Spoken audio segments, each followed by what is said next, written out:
The moment the cell door slammed shut behind Winifred Abbott, she understood with absolute clarity that she was entirely alone in the world, and that understanding, rather than breaking her, made something hard and bright ignite behind her green eyes.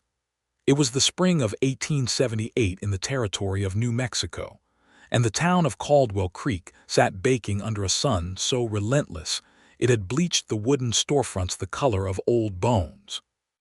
The Santa Fe Railroad had not yet reached Caldwell Creek, and so the town existed in that particular limbo of the frontier, too large to be ignored, too small to be protected by anything more reliable than the word of men who changed their allegiances as often as they changed their boots. Winifred had arrived in Caldwell Creek 6 months prior, hired as a bookkeeper for a trading post owned by a man named Gerald Fitch. She had been 24 years old, sharp-minded and precise with numbers, the kind of woman who noticed when ledgers did not balance and had the unfortunate habit of saying so. The ledgers at Fitch's trading post had not balanced by a considerable margin, and Winifred had said so to exactly the wrong person. Fitch ran a supply operation that fed stolen cattle and smuggled whiskey to a man named Dale Cutter, who was, depending on who you asked, either a successful rancher or the most dangerous outlaw operating between the Rio Grande and the Colorado border. The United States Marshal's office out of Santa Fe had been trying to build a case against Cutter for 3 years and had nothing solid to show for it. When Winifred was arrested on charges of conspiracy, charges that were, she knew perfectly well, entirely fabricated as leverage. 2 deputies had sat across from her in a stuffy little room that smelled of tobacco and old leather, and offered her a choice that was not really a choice at all. Deputy Marshal Hank Greer, a wide man with a red face and the eyes of someone accustomed to getting what he wanted through persistence rather than intelligence, had leaned across the table and said, "Miss Abbott, you tell us what you know about Cutter's operation, names, routes, supply drops, and we walk you out of here right now. Clean record, free woman. You can be on the next stage north before supper time." Winifred had looked at him with those steady green eyes and said nothing. She was not protecting Dale Cutter. She despised Dale Cutter and everything he represented. But the names she knew were not only Cutter's men. They were also the names of 3 ranch hands who had families and who had been coerced into the operation the same way she had been coerced into this chair.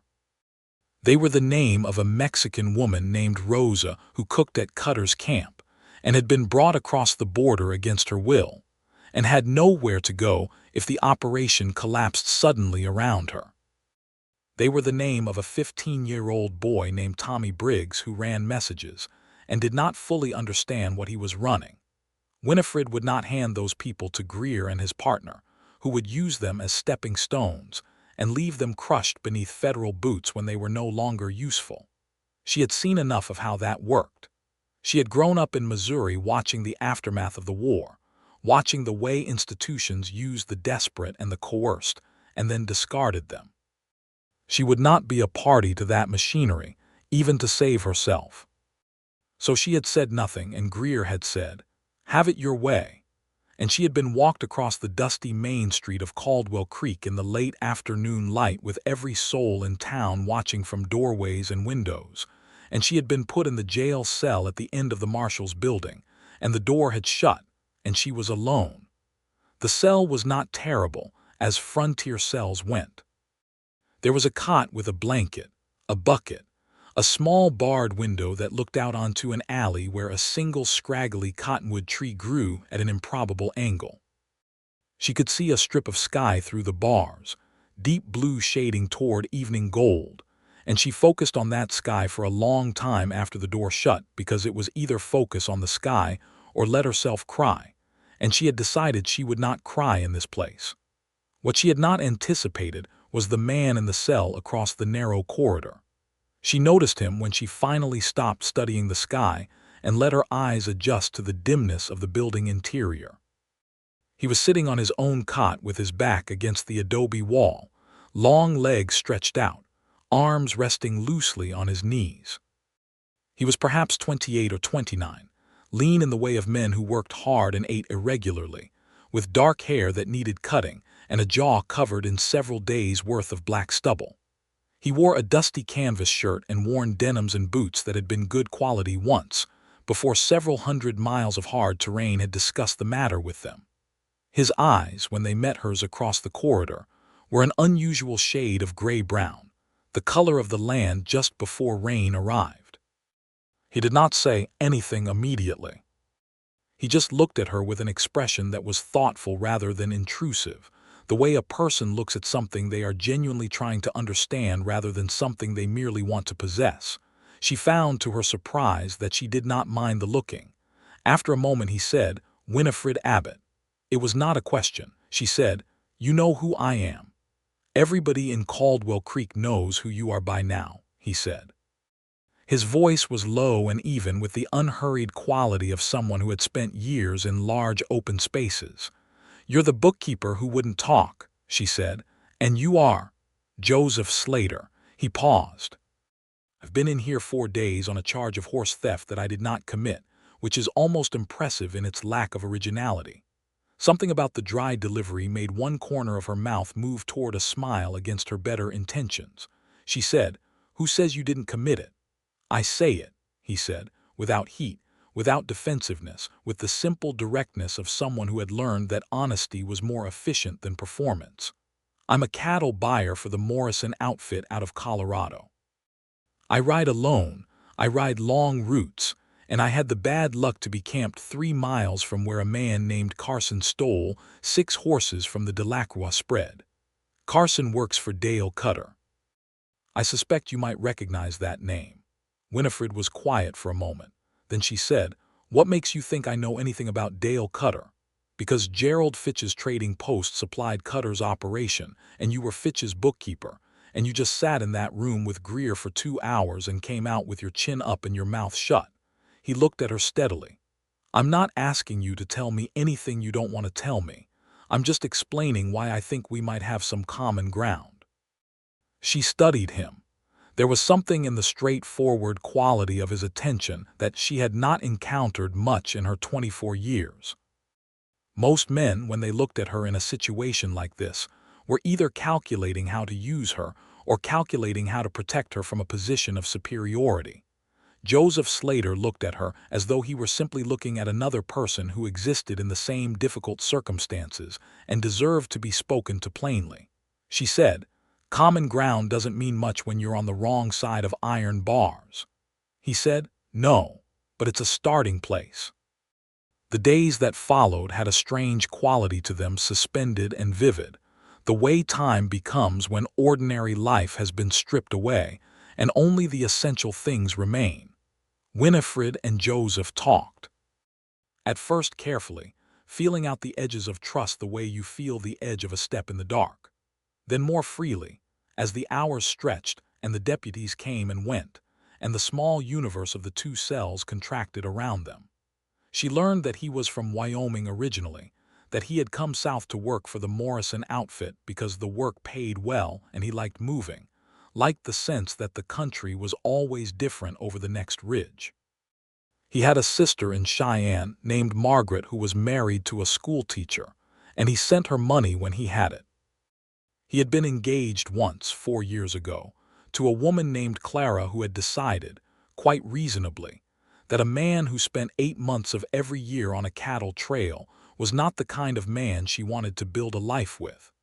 He said this without bitterness, just with the calm acceptance of someone who has had time to understand that the other person had been entirely correct.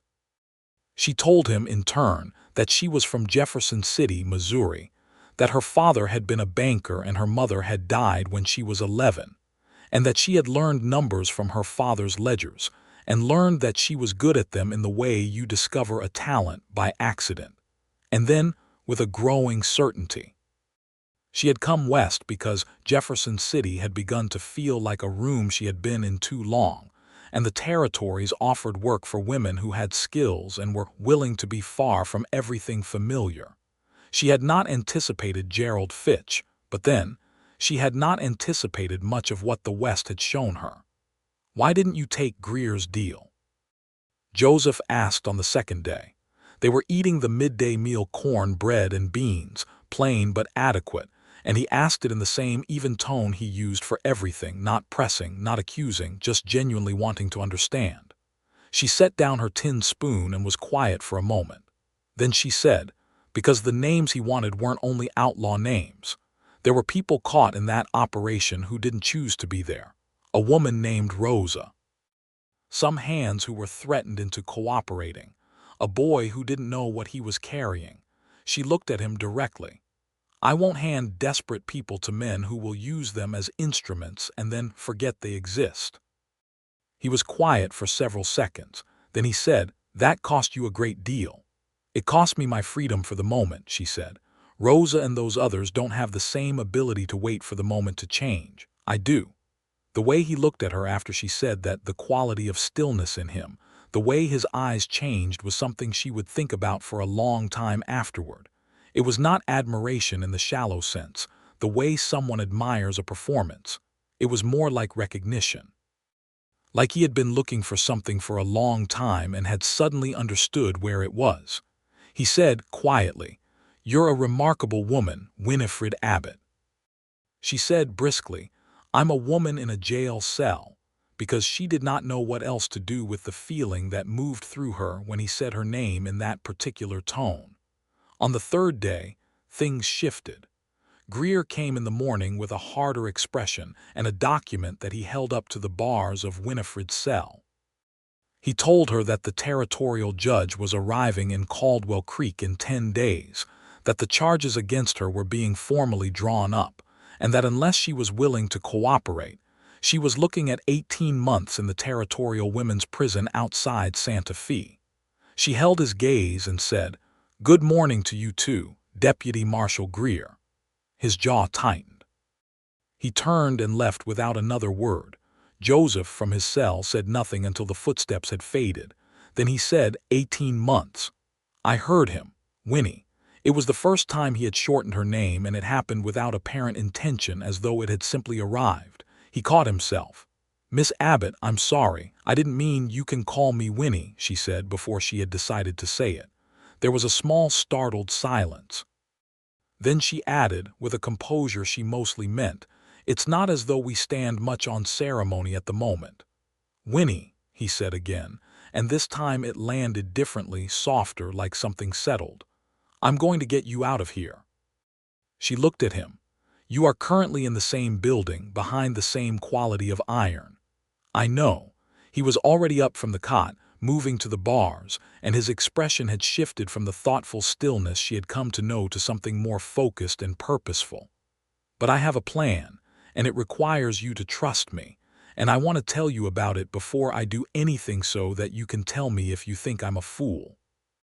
She moved to the bars of her own cell and stood across the corridor from him, close enough to speak quietly. His hands were on the bars, and she noticed. In the absurd and helpless way you notice such things when you are trying to focus on more important matters, that they were good hands, capable and careful. He told her about Ben Aldrich.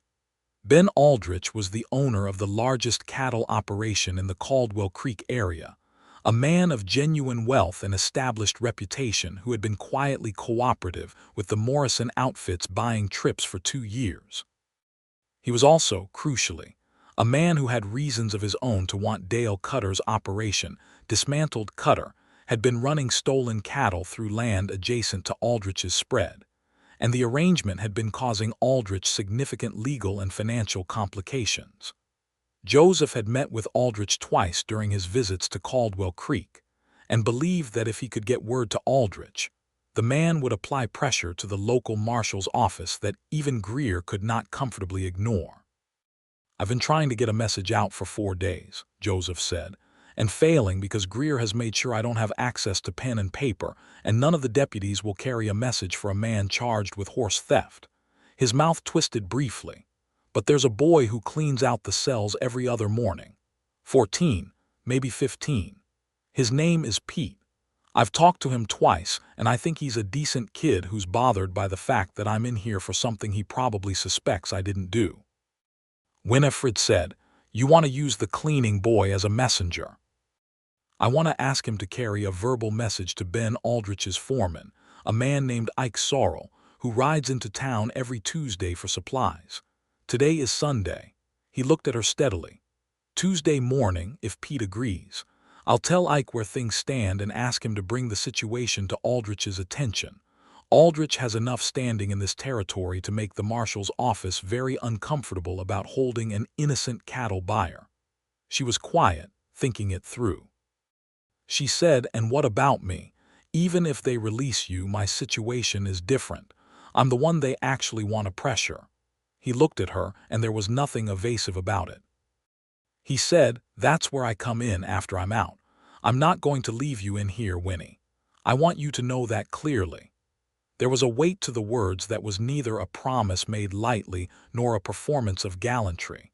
It was simply the statement of someone who had considered the situation and reached a conclusion that was not negotiable.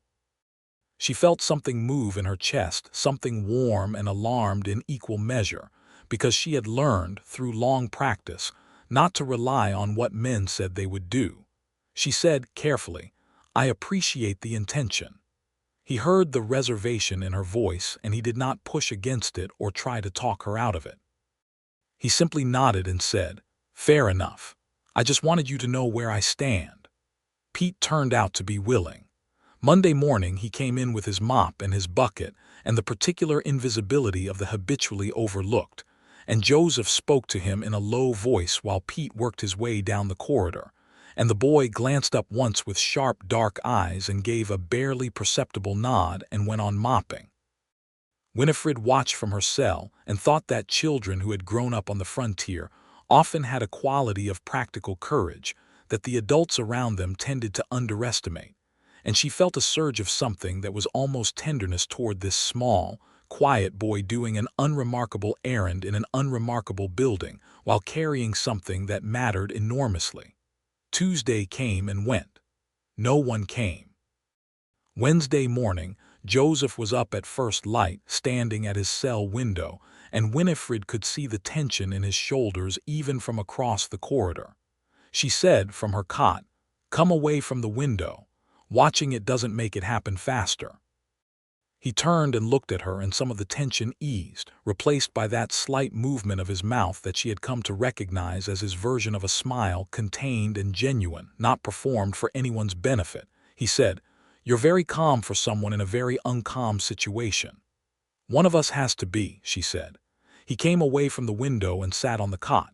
He said, tell me something, about Missouri, about where you grew up. She looked at him for a moment, surprised by the request, and then she began to talk. She told him about the river, about how the Missouri River in summer had a smell like dark earth and old iron, and something alive and enormous and indifferent to human concerns. She told him about her father's study, the smell of his cigars, and the particular sound of the clock on his mantelpiece, and the satisfaction of adding a column of numbers and having it come out right. She told him about a summer when she was 16, when there had been a traveling theatrical company that had stopped in Jefferson City for 2 weeks, and she had gone every single night, and her father had thought she was at her friend Charlotte's house, and she had not disabused him of that notion. Joseph laughed at that, a genuine, unguarded laugh, and the sound of it in the small adobe building was like water in a dry place. He said, what were they performing? Shakespeare primarily, she said. Though on the last night they did a comic pantomime that had nothing to do with Shakespeare and everything to do with a very athletic man in a donkey costume, and it was the funniest thing I have ever seen. He was still smiling when the sound of boots on the front steps announced the arrival of someone who was not a deputy, and both of them went still. The voice that spoke to the desk deputy outside was deep, unhurried, carrying the particular authority of a man who had been important for long enough that it sat naturally on him. And then Ben Aldrich himself came through the door of the cell block, not his foreman, the man himself, a broad-shouldered figure in his late 50s with a silver mustache and the kind of face that had been shaped by decades of sun and difficult decisions. He looked at Joseph and said, Slater, Ike told me. Then he looked across at Winifred's cell, and his expression shifted briefly, something moving through it that she read as a man reassessing a situation he had not fully understood before. He said, "Miss Abbott." "Mr. Aldrich," she said. He turned back to Joseph and said, "I've spoken to Marshal Briggs, not Greer Briggs, the head marshal. He's been in Albuquerque for 2 weeks, which is how Greer has been running things the way he's been running them." Aldrich's tone carried a dry contempt that was colder than anger. "Briggs is back as of this morning. I had a conversation with him that has clarified several things. You'll be out by this afternoon," Joseph said, "and Miss Abbott." Aldrich was quiet for a moment. He said, "That's more complicated." "I know it's more complicated," Joseph said, and his voice was even, but the evenness had an edge to it now. "He's in here because she won't give Greer names that he'd use to destroy people who don't deserve it. She didn't commit any crime. The conspiracy charge is fabricated leverage, and everybody in this building knows it." Aldrich looked at him for a long moment. Then he looked at Winifred again. He said to her, "Is that accurate, as you understand it?" She said, "I was hired as a bookkeeper. I noticed irregularities in the accounts. When I brought them to Fitch's attention, he realized I knew too much. 3 days later, I was arrested." She held Aldrich's gaze steadily. "I have no interest in protecting Dale Cutter. But I will not provide names that will be used as blunt instruments against people who have no real power in this situation." Aldrich said, "You understand that position costs you considerably." She said, "I understand it, yes." He was quiet for another moment. Then he said almost to himself, "Lord," and then to Joseph, "I'll talk to Briggs. It'll take a day or 2 more." Joseph said, "Thank you, Ben." Aldrich left. The silence he left behind had a different quality from the silence before. It was charged rather than flat, full of possibility and its attendant anxiety. Winifred let out a slow breath. Joseph turned from the door of his cell and looked at her, and she looked back at him, and neither of them said anything for a moment because what was happening between them in those small, sustained silences had gone somewhere beyond the territory of words, and both of them could feel it. Finally she said, "You told him." "I told him," he confirmed. "You didn't have to do that," she said. "You could have just secured your own release and gone." He looked at her as though she had said something in a language he did not speak. He said, "No, I really couldn't have." She turned away from the bars then because she was afraid her face was showing too much of what was moving in her, and she sat down on her cot and looked at the strip of blue sky through the barred window and tried to be sensible and precise and practical about everything, and found, for the first time in recent memory, that she could not quite manage it. Joseph was released that afternoon, as Aldrich had promised. He came to the bars of her cell before he left and wrapped both hands around the iron and looked at her with an expression that was completely undefended, all the practical stillness stripped away to something underneath that was more urgent and less composed. He said, "I'll be back for you, Winnie, I promise you that." She said, "Joseph," she hesitated. She had been building walls for a long time, and this was one of the moments where the walls showed their cost most clearly. She said, "Be careful. Cutter has people in this town." He nodded. Then he said, "Will you trust me? Not just with the practical matter of getting you out. I mean, will you trust me?" It was such a direct question. It left nowhere to hide. She looked at him through the bars, this man she had known for less than a week, who had sat across a corridor from her in the worst circumstances and spoken to her as though she mattered and listened to her as though what she said was worth hearing. And she said, "I think I already do. That frightens me a little." The corner of his mouth moved. He said softly, "Me too." Then he was gone, and she was alone in the cell again, but the alone felt different now. Less like an ending and more like the space before something begins. The next 2 days were the hardest of the entire stretch because she had hope now, and hope is a more demanding thing to carry than despair. Despair requires only endurance. Hope requires attention, management, the constant discipline of not letting it outrun what was actually possible. Greer came on the second morning after Joseph's release with a renewed offer. He sat in a chair outside her cell this time, hat in his hands, and his manner was different, less confident, the bluster dampened somewhat by whatever Marshal Briggs had said to him. He said, "Miss Abbott, I want to make a revised proposal," she said. "I'm listening." He said, "The marshal's office is prepared to drop all charges against you in exchange for a written statement describing what you observed in Fitch's accounts. Not names. Just the financial structure of the operation, the routes and amounts, the kind of documentation evidence we'd need to make the larger case," she said. "What happens to the people caught up in the operation, the ones who were coerced?" he said. "We're not interested in small fish," she said. "I want that in writing. A formal letter of immunity for any person employed at Fitch's trading post or cutter's camp who can demonstrate they were operating under duress or coercion. Signed by Marshal Briggs personally, not by you." Greer stared at her. He said, "You're in no position to be making demands, Miss Abbott," she said. "Nevertheless, those are my terms." He stood up, jammed his hat back on, and said, "I'll pass it along," in a tone that strongly suggested he thought she was out of her mind, and left.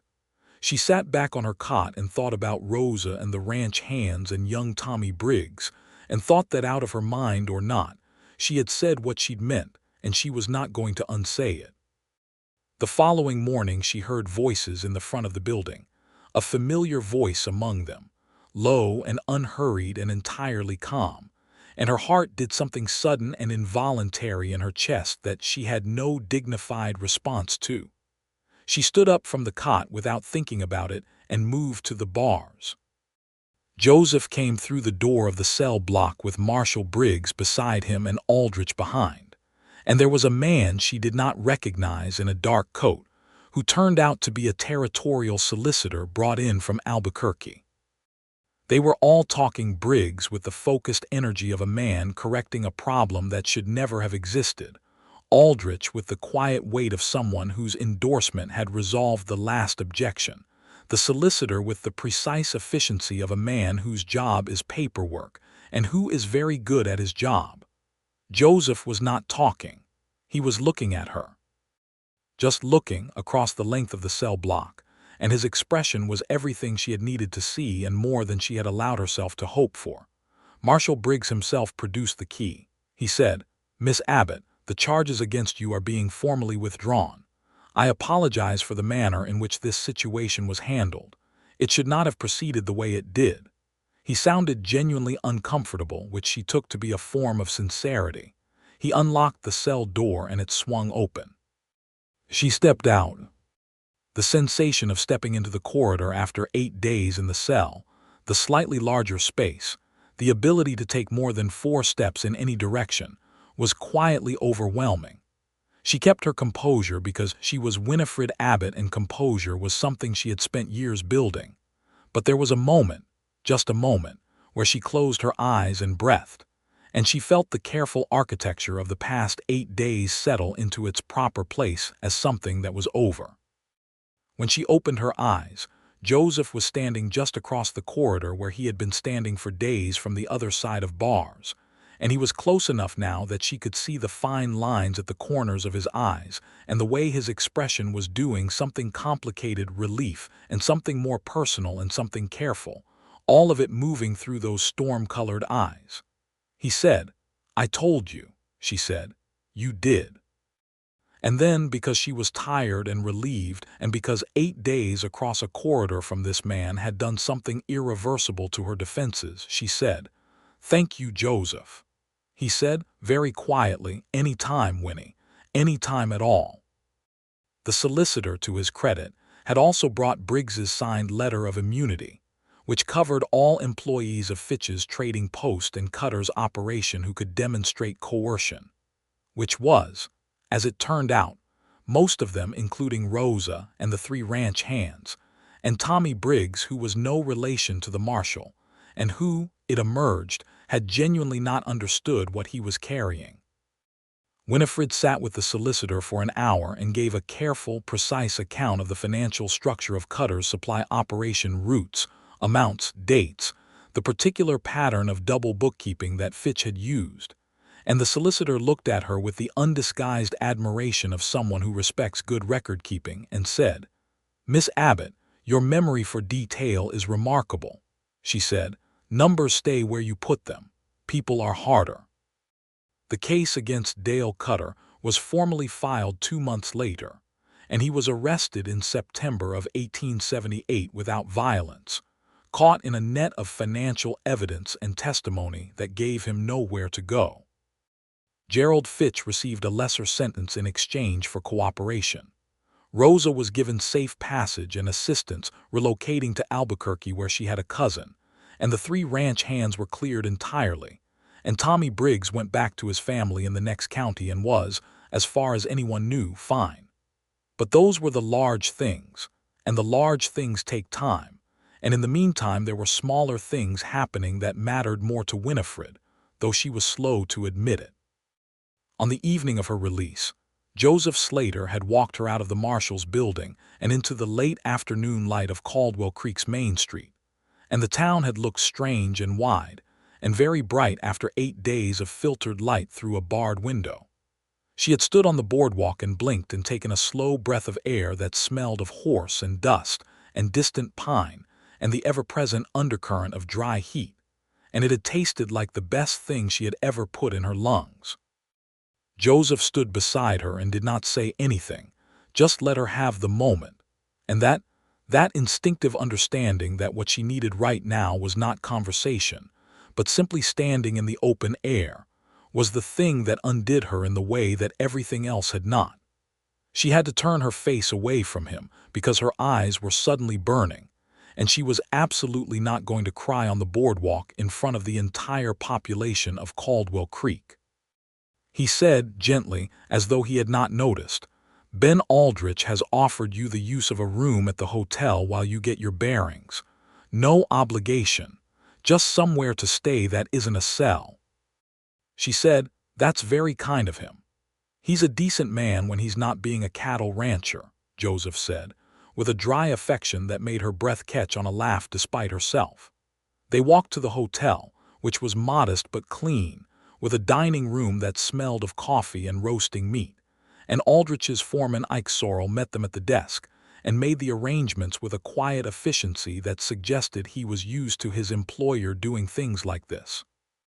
Winifred was shown to a small room on the second floor with a real window that had no bars on it and a real bed with 2 actual pillows, and she sat on the edge of the bed for about 30 seconds before the absolute exhaustion of the past 8 days hit her like a physical force, and she lay down and was asleep within minutes.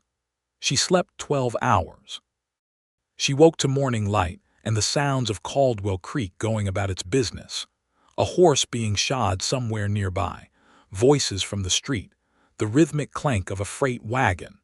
She lay still for a while and let herself simply exist in the ordinary, unremarkable, deeply valuable world of a morning where she was not in a cell. Then she washed her face from the basin and went downstairs and found Joseph already in the dining room with a cup of coffee in front of him, and a plate that had clearly recently contained eggs and biscuits and had been dispatched thoroughly. He stood up when he saw her in the instinctive way that seemed entirely natural rather than formal and said, "How do you feel?" she said. "Like a person again. It's extraordinary." He sat back down when she did, and the woman who ran the dining room brought coffee and refilled his cup without being asked, which told Winifred he had been charming her, which told Winifred things about Joseph Slater that she filed away with the quiet attention she gave to all information that turned out to matter. Over breakfast, which was simple and excellent, they had the first conversation of their new circumstances. The conversation outside the cell, outside the extreme situation, in the ordinary light of a morning in a dining room. It had a different texture than the jail conversations, at once more relaxed and more charged, because in the jail there had been bars to hold behind and now there was nothing but air and the small distance of a table. He told her that he had 2 weeks before he needed to continue his buying route north, and that he had spent the days after his release making inquiries on her behalf about her situation, about where she might go, about whether the Morrison outfit had any offices or contacts in the territory who might need a bookkeeper. He said this simply, as reporting information he had gathered for her use, not as an imposition or an offer she was obligated to accept. She said, "You've been doing research on my behalf." He said, "I had a few days and I was worried about you. It was either that or stand outside the marshal's building looking threatening, which I considered and rejected as not particularly useful." She laughed. A real laugh, unguarded, the kind she had not managed in more than a week. It surprised both of them. He looked at her with that expression again, the one that was too honest and too visible, the one that said something he had not yet said in words. She said, before she could stop herself, "Why did you do all of this? You could have gotten out and continued north and put Caldwell Creek and everything in it behind you." He was quiet for a moment, turning the coffee cup in his hands. Then he said, "Because you were sitting in a cell because you refused to hurt people who couldn't protect themselves. And that is the kind of thing that matters to me, and the kind of person that matters to me, and I did not want to ride away from that." The dining room was not empty. There was a family at the far table and a traveling salesman at the counter, and the woman who ran the place moving between the kitchen and the floor. Winifred was aware of all of them with one part of her attention, and of Joseph with every other part.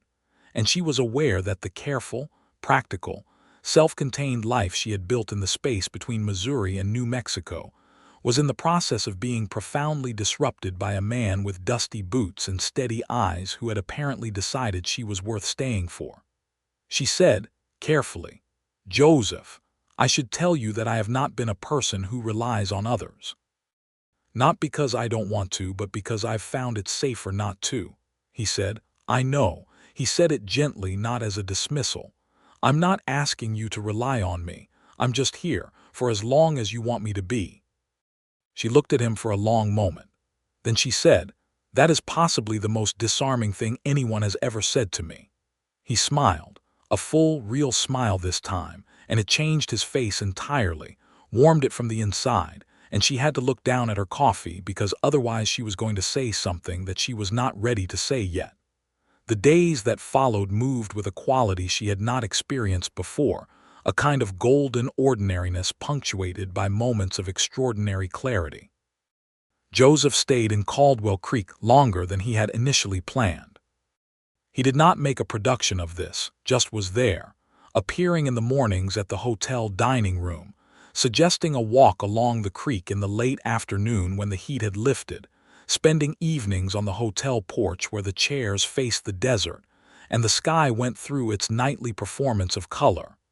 He was easy company. Not in a superficial way, but in the way of someone who is genuinely comfortable with themselves, and therefore does not need to perform or impress or fill every silence with noise. He told stories well, the stories of a man who had covered enormous distances and paid attention to what he saw. And he listened with the same quality of attention that he gave to everything, complete and unhurried. She told him things she had not told many people, about the particular loneliness of being a woman with a head for figures in a world that considered figures to be men's work, about the years of demonstrating competence that was barely credited, of working twice as hard to be considered half as reliable, about the way she had arrived in the West with the hope that the frontier's practical necessities might make people more interested in what you could do than in what category of person you were, and the ways in which that hope had been partially but not entirely borne out. He listened to all of it without any impulse to minimize or fix or offer alternative perspectives that she hadn't asked for. When she finished talking about a particularly galling experience with a banking concern in Taos that had refused to hire her on the grounds that their clients would find her presence unsettling, he said simply, "That's infuriating. I'm sorry." She looked at him. She said, "Most men tell me I should be glad I have options at all." He said, "Most men are saying that to make themselves feel better about the situation rather than to be useful to you. It's not a very impressive habit." She felt the warmth of it move through her again, that warmth she was running out of ways to manage sensibly. She said, "You are a very unusual person, Joseph Slater." He said, "I have a sister who would strongly disagree. She finds me extremely ordinary, and frequently aggravating. She laughed, and he was laughing too, and in the late afternoon light on the hotel porch with the desert spreading out before them in shades of amber and rose, she thought she had never been so aware of being alive, aware of the specific texture of this moment. This conversation, this person, the way you are aware of things you suspect you will remember for a very long time.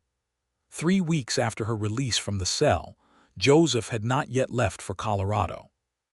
He had sent a telegram to the Morrison outfit explaining that he was delayed by circumstances and would resume his route shortly. And the Morrison outfit's reply had been cooperative in the way that profitable and loyal employees are generally accommodated.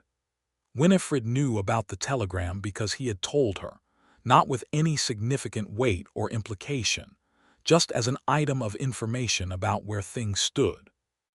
One evening they rode out past the edge of town to the creek itself, a narrow silver thread that moved between cottonwood trees and cut a modest path through the dry landscape with a quiet persistence she found admirable. They tied the horses to a cottonwood and sat on the bank and talked for a long time as the light faded, and at some point the talking stopped and they were just sitting in the early dark with the sound of the water and the first stars appearing overhead and the warm weight of the desert evening pressing around them. She said at last, "You're going to have to go north soon." He said, "I know." A pause. The water moved. An owl called somewhere in the cottonwoods. She said, "I have been offered a position. Did you know?" Through one of Aldrich's contacts in Santa Fe, a law firm that needs someone with accounting skills and experience with territorial financial systems. She paused. "It's good work, respected, the kind of work I came west to find." He said, "That's wonderful, Winnie."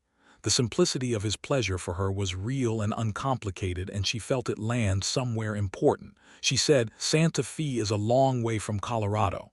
"Yes," he said, after a moment. "It's also on the route I ride twice a year." She turned and looked at him.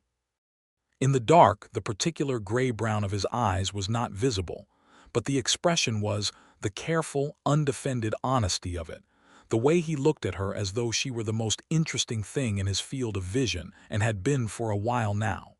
She said, "Joseph," he said, "Winnie." She said, "Are you going to say something, or are we going to sit here being exquisitely indirect while this owl judges us?" He laughed, startled, and the sound of it broke something loose in both of them. He turned on the bank to face her more directly and said, "All right, directly then." He took a breath. "I have fallen completely and entirely in love with you, Winifred Abbott. I started falling that second day in the cell when you explained, with complete calm, why you had sacrificed your freedom to protect people you barely knew, and I have not stopped since, and I would very much like to know what you think about that, if you're willing to say." She looked at him in the darkness, this man who had argued for her to a cattle rancher and a federal marshal and a territorial solicitor, who had spent days in a cell across a corridor from her and spoken to her as though she were fully herself and fully worth it, who brought her coffee in the mornings and asked about Missouri and laughed with his whole face, and had a sister named Margaret who found him aggravating, who was looking at her right now with everything visible in his face and no attempt to hide it. She said, "I think," she stopped. She tried again. "I am not accustomed to trusting people with this kind of thing." "I know," he said. He did not rush her. She said, "But I think I have been in love with you for at least a week and a half, and I have been managing it very poorly." He said softly, "You've been managing it with considerable dignity, actually." She said, "I'm going to stop managing it now." And then his hand found hers in the dark beside the creek, and she did not pull away, and neither did he, and the owl in the cottonwood tree had nothing more to say about any of it. The weeks that followed were the most vivid of Winifred's life.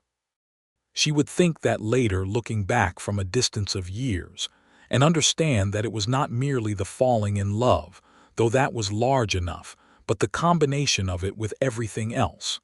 The relief of the cell behind her, the satisfaction of the new work ahead, the particular quality of New Mexico in early summer, the way the light fell in long gold angles in the late afternoon, and the smell of juniper carried on every breeze, and the sky at night was a darkness so thorough and star-filled. It made you feel both very small and very fortunate to be present. Joseph stayed another 2 weeks, and in those 2 weeks they covered a great deal of territory that had nothing to do with the physical landscape. They rode out into the desert on days when the heat was bearable, and he taught her things he knew about reading the land, and she taught him, sitting in the hotel dining room with borrowed paper and a pen, a more efficient system of account management than he had been using for the Morrison outfit, which interested him genuinely because he was, under the practical exterior, a man who liked systems and order.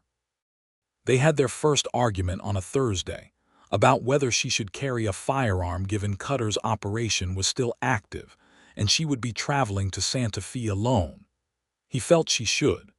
She felt that she was capable of making her own risk assessments.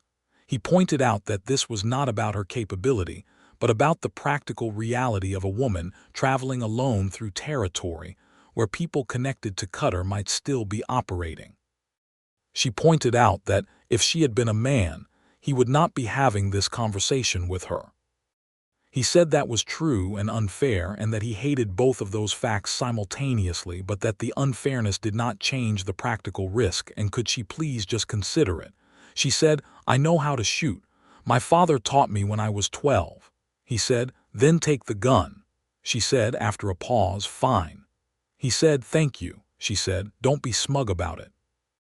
He said, with great dignity, "I am never smug," and she threw a napkin at him, and the argument resolved itself in laughter, and she thought that this was what it was supposed to be like, not agreement always, but the ability to move through disagreement back to warmth, the confidence that the warmth was large enough to hold the disagreement without being destroyed by it.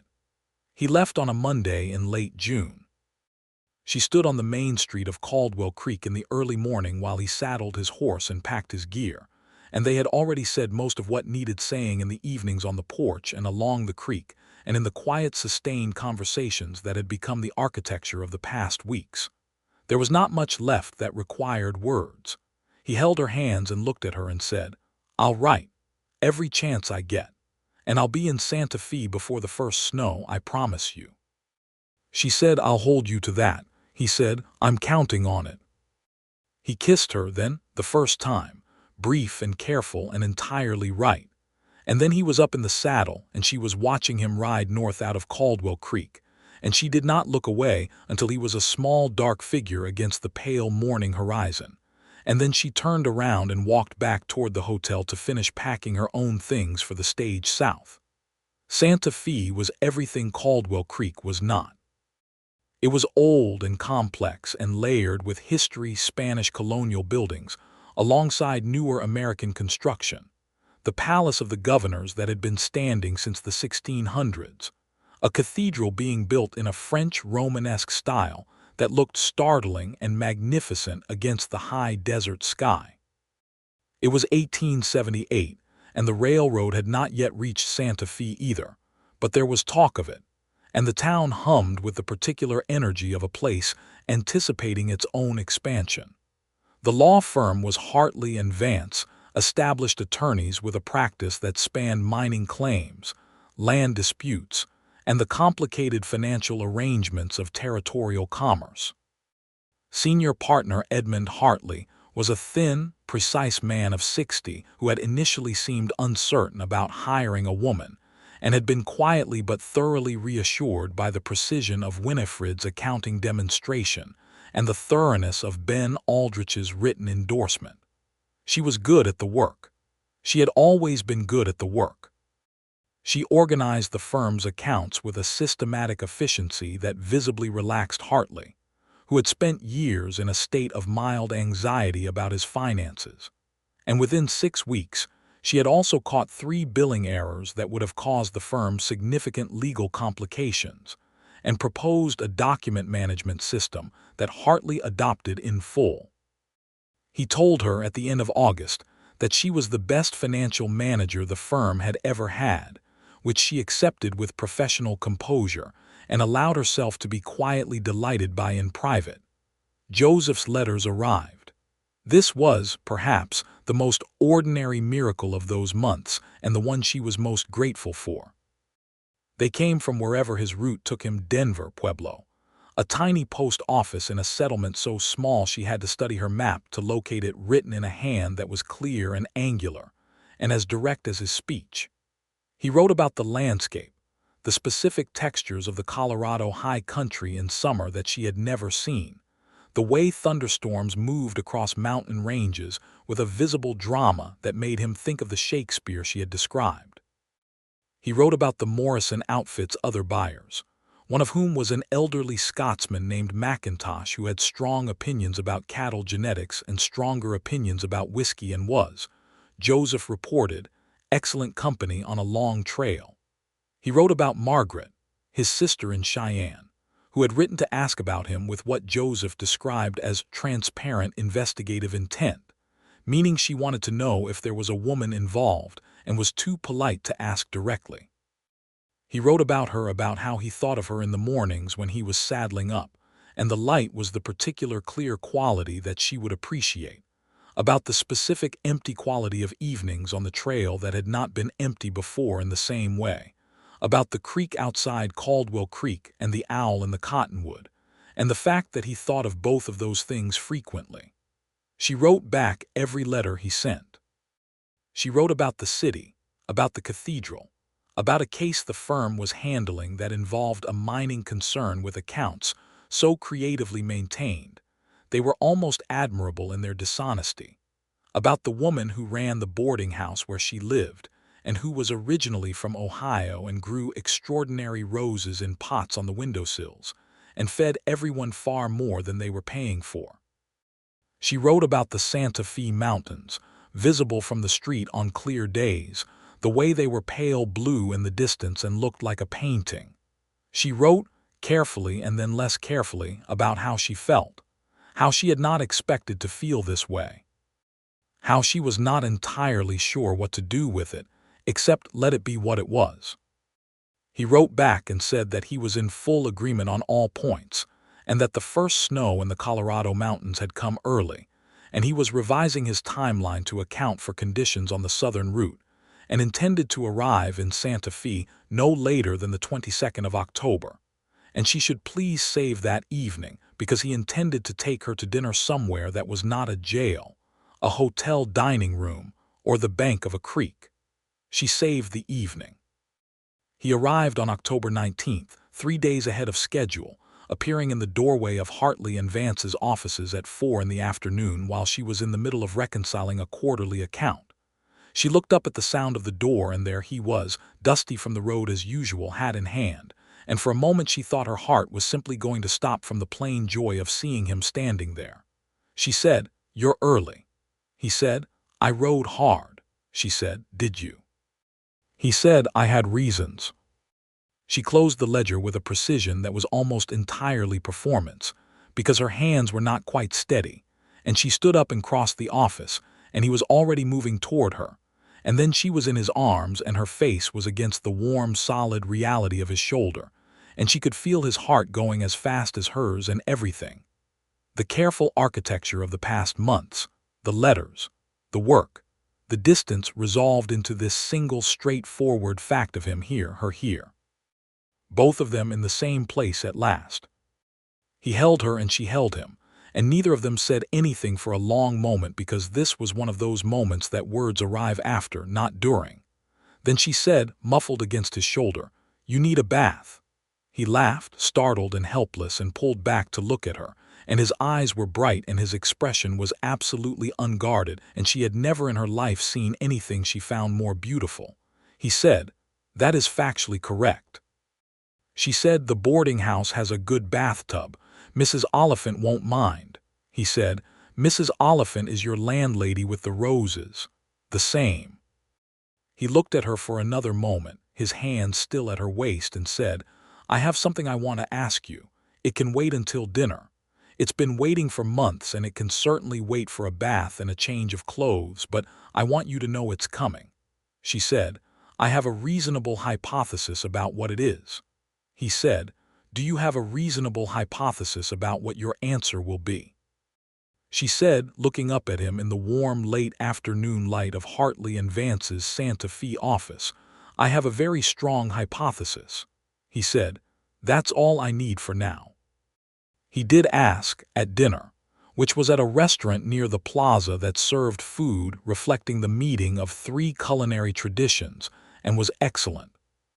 He asked across a table with a candle between them and the sounds of the city in the evening outside the windows, and he asked directly, without theater or performance, the way he did everything, looking at her steadily, and saying that he wanted to marry her, that he understood she had been building an independent life for herself, and had no intention of disrupting that what he was proposing was not the kind of arrangement where she became an appendage to his work and his roots, but a genuine partnership between two people who respected each other and happened also to be completely in love, and that he was willing to talk through every practical consideration as many times as necessary. She said, "Joseph, I have been waiting since October 19th to say yes.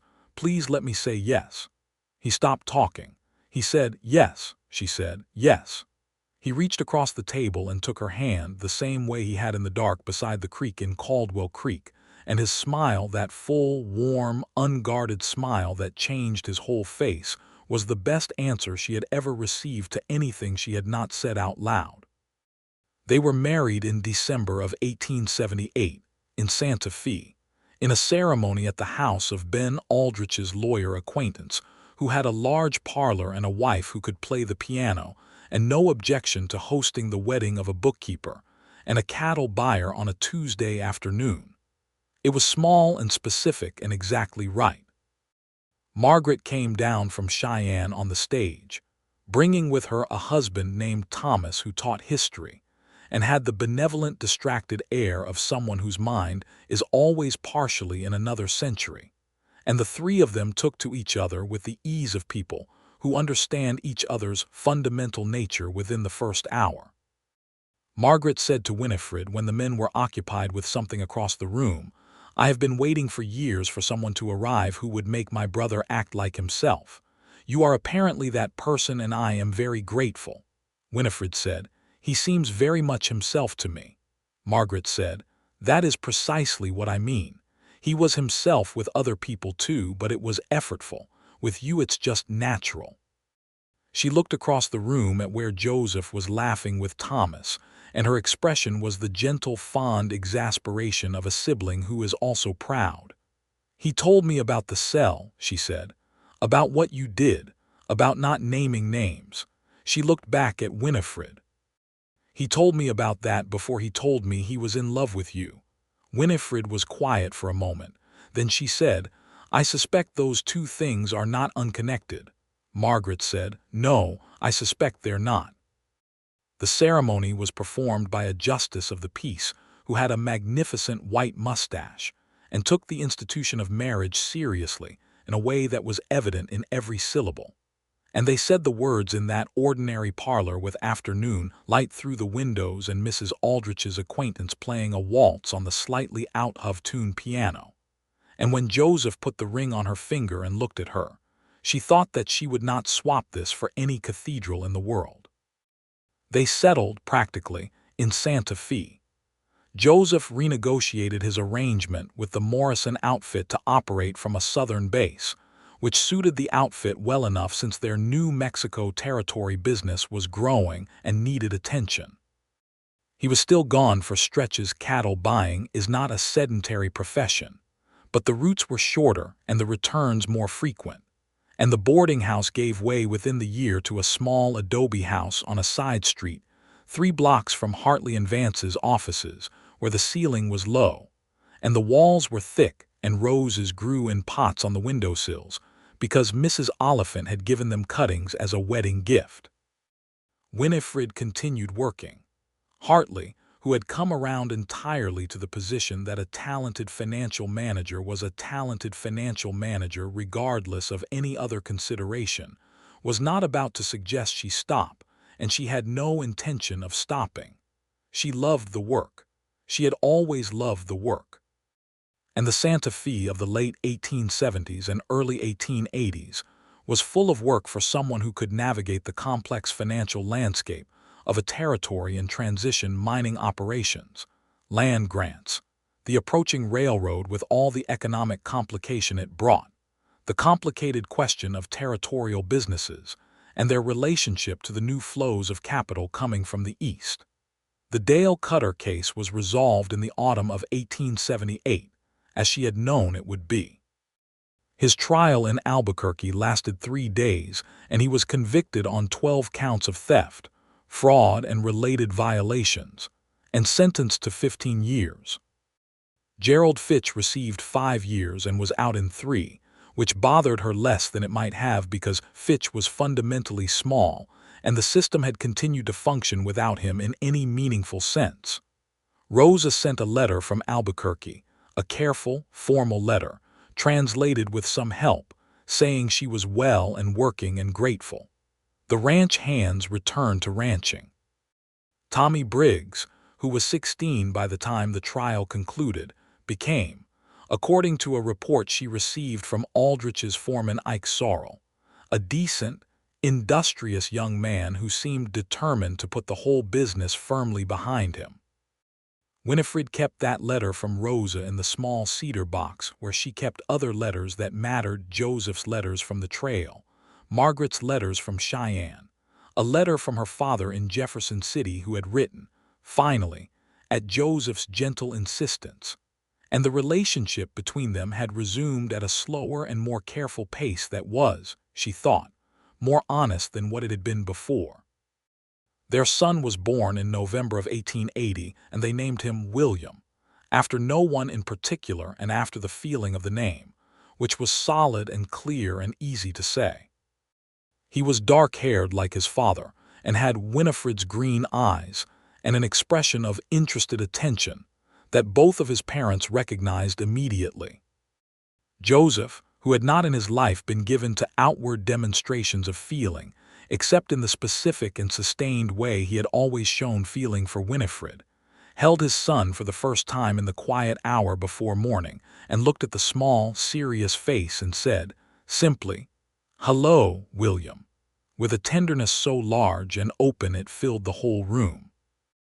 Winifred watched him and thought that this, too, was something she would carry for all her life, the image of Joseph Slater in the lamplight of their small adobe house, holding their son, undone by something enormous and good.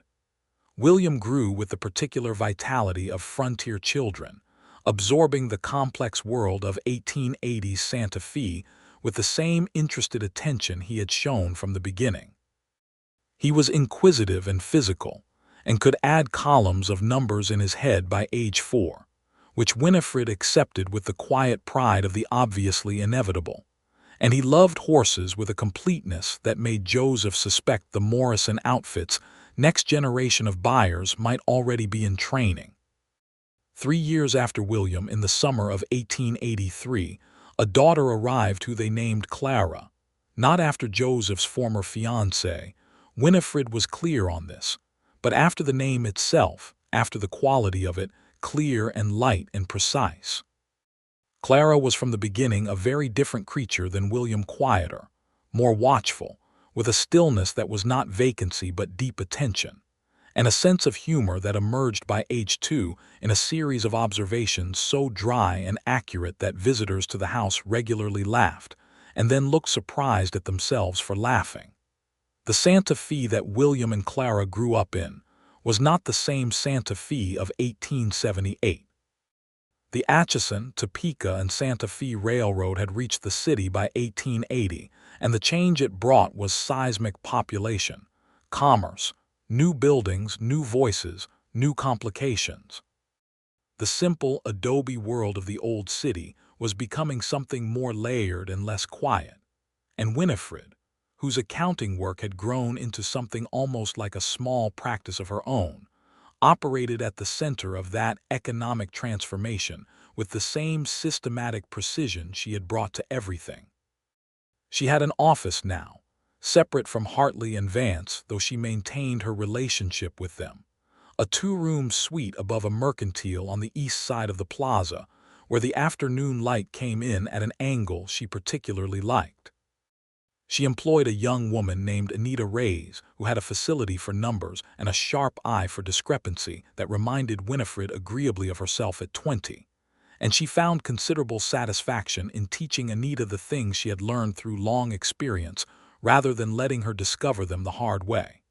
It was, she thought, the paying of something forward in a small way. Joseph was home more as the years progressed, and the Morrison outfit's southern territory became more established. He was good at his work, the patient, relationship-building quality that cattle buying requires, the ability to assess both the livestock and the person you were dealing with, the long-term trust that made ranchers prefer to sell to him across multiple seasons rather than take the higher short-term offer from someone else. He had a reputation through the territory that was simply honest, which was, in the commerce of the frontier, worth more than almost anything else. He built things at the house. Not extravagantly, but with the same patient competence he brought to everything. A larger kitchen, a porch that ran the full length of the south side, a separate room as the children grew and needed separate rooms. He planted a kitchen garden behind the house that produced tomatoes and beans and squash in the summer months with more enthusiasm than they could always use, which meant the neighbors benefited, and the neighbors knew it, and the mutual regard flowed easily in the other direction. They had arguments, as people who live closely together for years will have arguments. About money occasionally. Not because they lacked it, but because their approaches to managing it were different in the particular ways that two systematic and independent-minded people's approaches will always be different. About the children, as the children grew and began to require parental positions on things. About the Morrison outfit's decision in 1884 to expand routes in a direction Joseph had concerns about, and Winifred thought was financially ill-considered, and they were both proved partially right, which was its own kind of argument to have afterward. But the arguments moved through and resolved, as they had from the beginning, because the foundation under them was real and had been built in an extraordinary moment, two people in adjacent cells, stripped of everything ordinary, discovering that what they were underneath the ordinary was something that fit together with unusual precision. On a Sunday evening in October of 1885, 7 years after a cell door had shut behind Winifred Abbott in the Marshall's building of Caldwell Creek, New Mexico, she was sitting on the south porch of her house in Santa Fe with Joseph. William was 5 and had been put to bed after a period of determined resistance. Clara was 2 and had been asleep since 7. The house was quiet around them, the particular rich quiet of an occupied house at rest, full of the breathing of children and the distant sounds of the city settling into night. The mountains were visible in the last of the daylight, the Sangre de Cristo Range going through its evening color change from gray-blue to deep purple, and the sky above them was the dense dark blue of high altitude and coming stars. The air smelled of juniper and the last of the kitchen garden's tomatoes, and the roses that Mrs. Oliphant's cuttings had become over 6 years of patient attention. Joseph had his arm around her on the bench they had put on the porch, and she was leaning into the solid warmth of him with the ease of long practice, and they were not talking, just sitting in the evening, and it was the best kind of silence she knew, the kind full of content rather than absence. After a while she said, "Do you know what I was thinking about today?" He said, "Tell me." She said, "The cell, the first time you said my name. You called me Winifred, and then almost immediately you said Winnie, and you were so apologetic about it." He laughed, low and quiet. He said, "I remember. You told me to call you Winnie, and I nearly fell off the cot." She said, "You didn't show it." "I showed it internally." She was quiet for a moment. She said, "I think I knew something then. I didn't say it to myself clearly, but I think I knew." He looked at her in the dimming light. He said, "When did you know it clearly?" She said, "When you walked back to the bars and put your hands on them and told me you were going to get me out of there. Not because I thought you could. I wasn't sure about that. But because of the way you said it, like it wasn't a possibility you were offering me. Like it was just a fact you were reporting." He said, "Because it was. she said. I know, that was what I knew. He pulled her a little closer, and she settled against him, and the first stars appeared over the mountains. And down the street, something that might have been a guitar was playing a slow, repetitive melody. And the city spread around them with all its complicated life.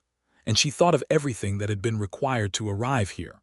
All the difficulty and the cost and the strange luck of a jail cell in Caldwell Creek, and a man with gray-brown eyes across a narrow corridor, and 8 days of conversation through iron bars. She thought of Rosa in Albuquerque and Tommy Briggs in the county to the north, and the ranch hands back to their ranching, and Dale Cutter serving his years in a territorial prison, and Gerald Fitch, wherever Gerald Fitch had ended up. She thought of Ben Aldrich, who had died of a heart failure in 1882, and whom she had genuinely mourned because he had been, in the end, a man who had done the right thing when she needed him to. She thought of Greer, who she had seen once in Santa Fe 2 years after, and who had looked at her with an expression she could not entirely read, part embarrassment, part something that might have been a grudging acknowledgement, and had tipped his hat and kept walking.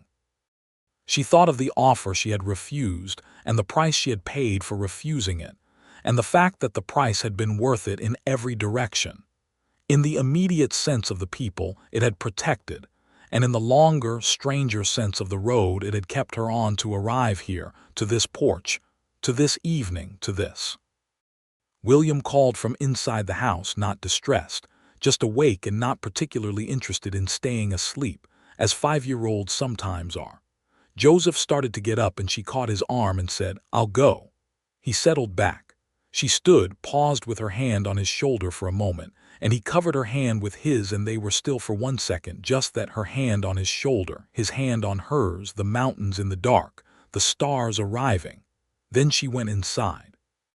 William was sitting up in his small bed with the serious expression he wore when he had something important to communicate. He said, "Mama, I was thinking." She sat on the edge of his bed and said, "About what?" He said, "About horses. Do you think the horses know where they're going, or are they just going?" She considered this with the gravity it deserved. She said, "I think that depends on the horse. Some horses know exactly where they're going. Some horses are just going and discover where they've arrived." He thought about this. He said, "Which kind is Papa's horse?" She said, "Your father's horse is the kind that knows. Your father is generally also the kind that knows." Yes. William accepted this with a nod and lay back down, and she tucked the blanket around him with the practiced tenderness of years of this same gesture, and he closed his eyes with the abruptness of the young, and she sat there for a moment in the quiet room with the sounds of the city outside, and the sound of her daughter breathing softly in the next room, and the sound of Joseph on the porch.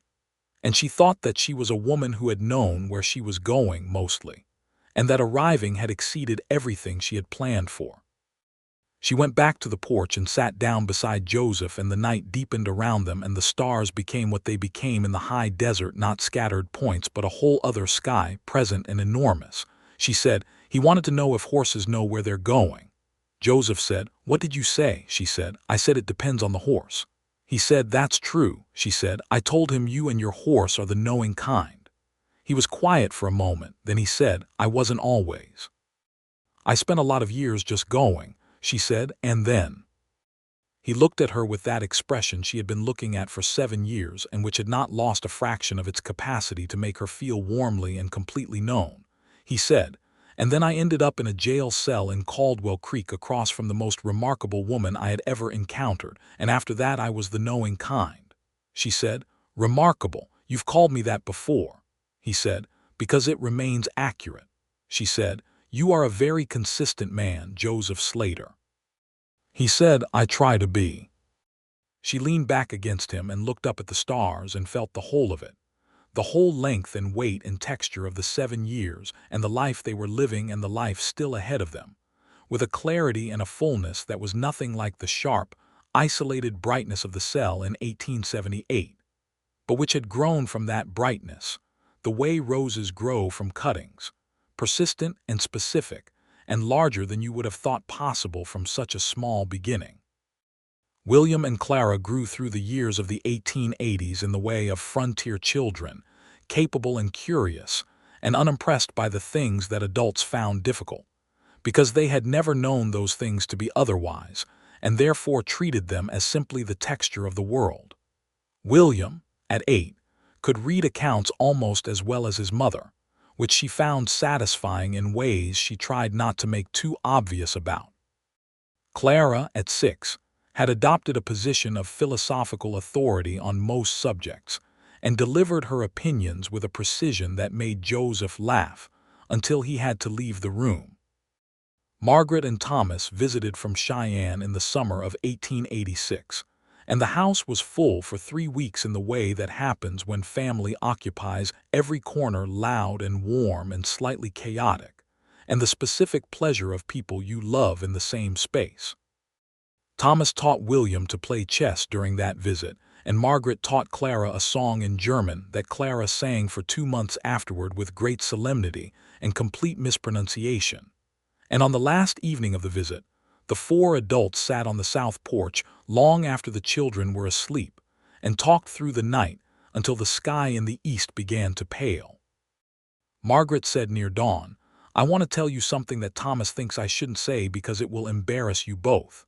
Joseph said, "Say it anyway." Thomas said, "I advised against for the record."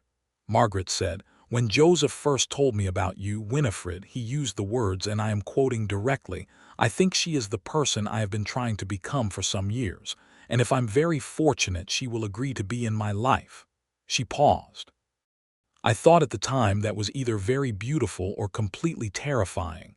There was a silence. Winifred looked at Joseph, who was looking at the dawn coming over the mountains with an expression she recognized as the one he wore when he had been caught in something honest and had nowhere to go with it. She said, "It's beautiful." He said quietly, "I meant it." She said, "I know." She took his hand on the porch bench in the early morning light, the same way she had at the creek in Caldwell Creek, the same way she had for 7 years. She said, "For what it's worth, I think you managed it very well. Becoming that person." He turned and looked at her, and what passed between them in that look was the whole of it. The cell and the letters and the dinner table and the arguments and the children and the roses and the years, and it was everything, and it was enough, and it was more than enough. The morning came fully over the mountains and the city woke below them, and the roses on the windowsills caught the early light, and inside the house Clara began to make the sounds of a child waking with opinions, and somewhere in the city a bell rang the hour, and the new day opened over Santa Fe like a hand. Winifred Abbott, Winifred Slater now, though she kept Abbott professionally, which Joseph had never for a moment suggested she shouldn't, looked at the mountains and the sky and the roses and the man beside her and the ordinary extraordinary life they had built in the 7 years since a cell door had opened and she had stepped out into a corridor and met a pair of gray-brown eyes, and she thought, "This is what you get when you refuse to name names. Not always. Not by any means always. But sometimes. Sometimes you get this." And then Clara called from inside the house with the particular urgency of a 6-year-old who has been awake for several minutes already and has things to say about it. And Winifred stood and stretched in the early morning air and went inside to her daughter and the day. And Joseph stood behind her and watched her go, and then looked out at the mountains one more time before following, because the mountains were very fine in the early light, and because everything was very fine, and that was worth acknowledging. Even briefly, even quietly, before the day took you.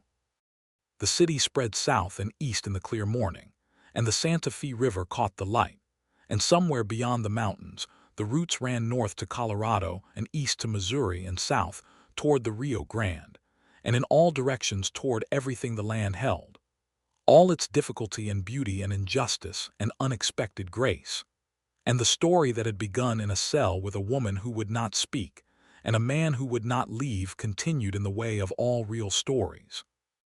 Not with an ending but with a continuation, not with a conclusion but with a life, moving forward into the open country of all the years still to come, solid and warm and real.